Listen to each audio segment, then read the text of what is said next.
So if the Apostle Paul dedicated one entire New Testament book to defending his apostleship against people that were making claims that he was not an apostle, namely the book of 2 Corinthians, then I think it's well worth my time to make a response video in response to a video that I did a couple of months ago where I asked the question, is Andy Stanley, Stephen Furtick, Francis Chan, Tim Mackie, and John Piper all false teachers? Because many people left some very interesting comments on that video. Some of them went on and made reaction videos to my video where they made a lot of claims about me personally and my channel as it relates to how I define a false teacher, whether I'm endorsing false teachers, and that sort of thing. Now, I'm not here to specifically talk about any one particular person who has created a response video, or to label, or should I say, point out any particular person in the comment section who made a comment. Instead, because I don't really want to put any sort of attention to their platforms and their YouTube channels, people who made response videos, but instead what I want to do is I want to categorize some of the main claims that people made, or some of the main issues that people had with that video in the comment section, as well as in some of the response videos, and to just categorize them into 4 major claims. And I really want to hopefully provide a little bit more clarity so that you can really better understand what my heart was in making that video, so that you can really understand what I was going for. So that's what I want to do. I want to respond to 4 different claims made against my false teachers video. Claim number 1 is that Alan Parr endorses false teachers. Now, before we even get into that, I think it's very helpful for us to get a proper understanding of what exactly is a false teacher, because I think this is where most of the confusion comes in, because it's highly subjective. It's like, okay, well, this person's a false teacher, that person's a false teacher. But what does the Bible really say that a false teacher actually is? I think there are 3 possibilities. Possibility number 1 is that a false teacher is anyone who has ever taught anything false. Because if that's the case, if they've taught something false, then they must be a false teacher. Now, the problem with this possibility is that if that is the case, then yes, I confess I'm a false teacher. I'm a false teacher. But guess what? Just about every single other person that you've ever listened to in the history of Christianity is also going to be a false teacher. I believe John Calvin said that no theologian more than likely has more than 80% correct understanding of God. When you start thinking about understanding God and His Word, it's impossible for any one human being to go through their entire ministry and never once teach anything false. So if your criteria of a false teacher is just somebody who at some point has taught something false about God and about the Bible, then I'm a false teacher, and every single other person you've ever listened to or ever will listen to is a false teacher. Now, possibility number 2 is that a false teacher is anyone who disagrees with something that you believe is true. Now, once again, if that is your criteria for a false teacher, then once again, I confess I'm a false teacher, because you're going to find something when you listen to me or John MacArthur or Tony Evans or Paul Washer or Vodi Bakum or anyone you listen to. You're going to eventually at some point find something that you don't agree with. But the question is, if you don't agree with it, does that make that person a false teacher? If you don't agree with their stance on baptism or speaking in tongues or eternal security or women's role in ministry or anything like that, just because you don't agree with that person, does that all of a sudden make them a false teacher? Paul strongly disagreed with Peter in Galatians chapter 2. Paul also strongly disagreed with Barnabas in the book of Acts. Hopefully that would not make any 4 of them a false teacher, simply because they disagreed strongly on something that was very important. Now, this third possibility is the one that I believe is most biblical, and that's the idea that a false teacher is somebody that is teaching a doctrine that diverts from the orthodox view of Christianity, something that the church has held near and dear as these are the core tenets of the Christian faith, and if you deviate from these, you are teaching a false gospel, and that, my friend, is what clarifies you or labels you as a false teacher. I believe John MacArthur said it best in this clip. When is a false teacher is when he teaches falsehood. I think we need to say that there are some absolutely non-negotiable truths that you are false if you deny the Trinity, if you deny the deity of Christ, if you deny his sinless life, substitutionary death, salvation by grace through faith, the gospel. That's the drivetrain of truth, saving truth. Those are not negotiable. You can misunderstand baptism or something like that. So yeah, if you find somebody that says that, you know what, Jesus was not perfect, he didn't live a sinless life, or he did not die on the cross for our sins, or you know what, Jesus is not going to return for his church one day, and Jesus is not God. Yeah, if you find somebody who is saying those things, then by all means, I will join you and say that person is a false teacher.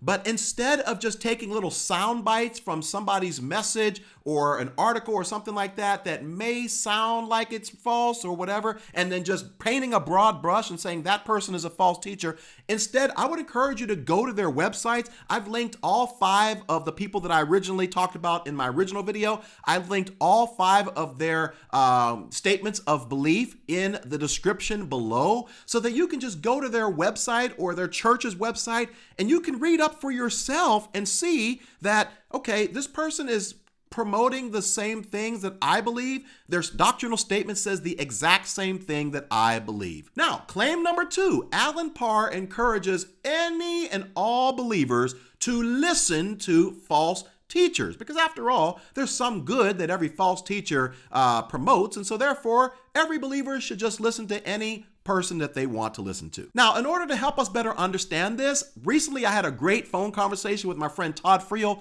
over at Wretched Radio, and as we were talking, he said, I think that the best way to look at this is to break this down into 3 categories of Bible teachers. So category number 1 would be someone who is a false teacher. We've talked about that.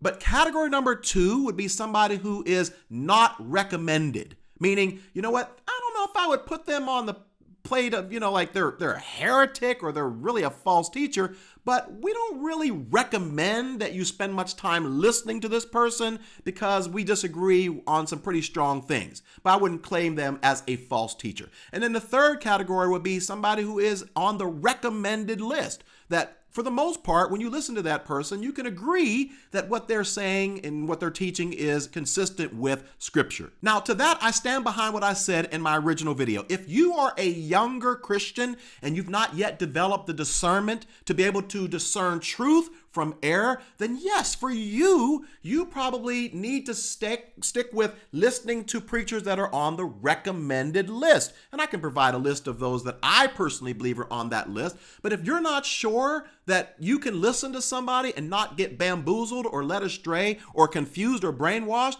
then yeah, you don't need to be listening to some of these other people because your discernment yet is not strong enough. But what I said in the video is that instead of going through your whole Christian life so afraid of listening to people because you're not sure of whether you're going to be led astray, you should focus your time and attention on trying to learn what is and it is not proper theological doctrine. That way, my friend, you don't have to be afraid anymore of who you listen to. You can listen to someone with the confidence to know, okay, yeah, I agree. This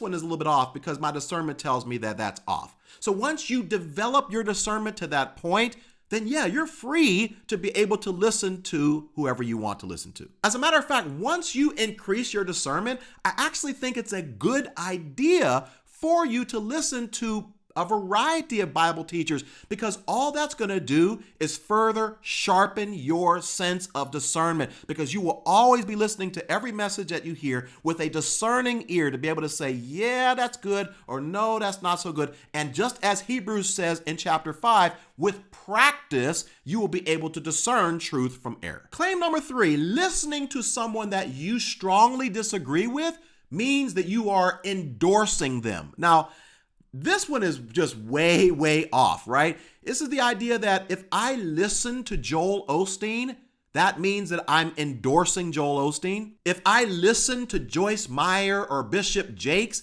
that means that I'm all of a sudden endorsing them and endorsing their entire ministry.